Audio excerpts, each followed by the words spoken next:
तो चलिए इस क्वेश्चन को सॉल्व करते हैं। हमें यहाँ 3 कंपाउंड्स दिए गए हैं और हमें इनका करेक्ट IUPAC नेम आइडेंटिफाई करना है। हम एक एक करके इन तीनों कंपाउंड्स की नेमिंग प्रोसेस को समझेंगे और देखेंगे कि इनके पीछे क्या कॉन्सेप्ट्स अप्लाई हो रहे हैं। ओके, सबसे पहले हम फर्स्ट कंपाउंड को अच्छे से ऑब्जर्व करते हैं। देखिए, इसमें एक 2 कार्बन की सिंपल चेन है और उसके साथ एक Br एटम जुड़ा हुआ है। ये जो Br एटम यहाँ अलग से जुड़ा है ना, इसे हम कहते हैं functional group. Basically functional group किसी भी ऑर्गेनिक कंपाउंड का वो हिस्सा होता है जो उसकी सारी केमिकल प्रॉपर्टीज को कंट्रोल करता है। अगर एग्जाम में डेफिनेशन लिखनी हो तो आप स्क्रीन पर दी गई डेफिनेशन यूज कर सकते हैं। यहाँ Br का मतलब है ब्रोमीन। अब IUPAC रूल्स के हिसाब से जब भी कोई halogen atom as a functional group present होता है तो हम उसके लिए एक प्रीफिक्स यूज करते हैं।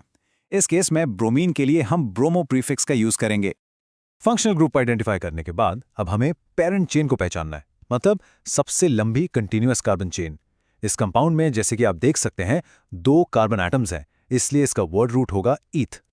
अब चलो इन सारे पार्ट्स को एक साथ जोड़कर इसका फाइनल नेम बनाते हैं। सही ऑर्डर क्या है? पहले प्रीफिक्स, फिर वर्ड रूट और आखिर में सफिक्स। तो पहले आएगा ब्रोमो, फिर ईथ, और क्योंकि दोनों कार्बन एटम्स के बीच में सिंगल बॉन्ड है, इस प्रॉपर्टी के लिए हम सफिक्स एन का यूज करते हैं। तो सबको मिलाकर फाइनल नेम बना ब्रोमोइथेन। सिंपल। चलिए, अब हम अपने दूसरे कंपाउंड पर आते हैं। इसका स्ट्रक्चर है HCHO। ये पहले वाले से थोड़ा अलग दिख रहा है, तो इसको ध्यान से ऑब्जर्व करना इंपॉर्टेंट है। इस कंपाउंड में हमारा फंक्शनल ग्रुप है CHO ग्रुप। इस ग्रुप का नाम है एल्डिहाइड और इसकी नेमिंग का रूल हैलोजन से अलग है। यहाँ हम प्रीफिक्स नहीं बल्कि एक सफिक्स यूज करते हैं।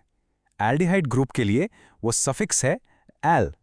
यहाँ पर एक बहुत कॉमन मिस्टेक होती है जिसे एग्जाम में मार्क्स कट सकते हैं। स्टूडेंट्स अक्सर मेथनॉल और मेथनॉल में कंफ्यूज हो जाते हैं। इसका रीजन है सफिक्स का छोटा सा डिफरेंस। हमेशा याद रखें कि अल एल्डिहाइड ग्रुप के लिए यूज होता है और ऑल अल्कोहल ग्रुप के लिए। इस बात को जरूर ध्यान में रखना। अब आते हैं इसके वर्ड रूट पर। यहाँ एक बहुत इंपॉर्टेंट रूल अप्लाई होता है। एल्डिहाइड ग्रुप में जो कार्बन एटम है उसे भी हम पेरेंट चेन का हिस्सा मानते हैं।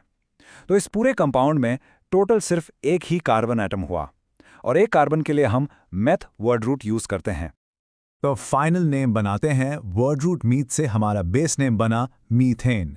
अब जब हम इसमें एल्डिहाइड का सफिक्स एल ऐड करते हैं तो एक रूल के हिसाब से मीथेन का आखिरी ई लेटर हटा दिया जाता है, इसलिए करेक्ट IUPAC नेम बना मेथेनॉल।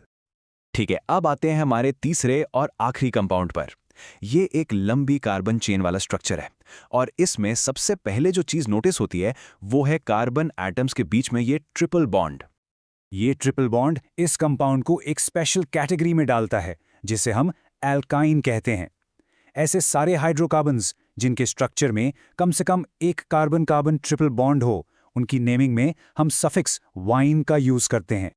जब भी ऐसी लंबी कार्बन चेन्स होती हैं तो उनकी नंबरिंग का एक बहुत इंपॉर्टेंट रूल होता है।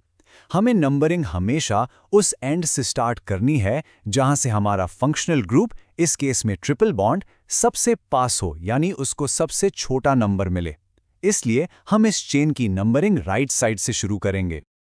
अब जब हमने चेन को नंबर कर लिया तो हम साफ देख सकते हैं कि इसकी पेरेंट चेन में टोटल 6 कार्बन एटम्स हैं और 6 कार्बन एटम्स वाली चेन के लिए जो वर्ड रूट यूज होता है वो है हेक्स।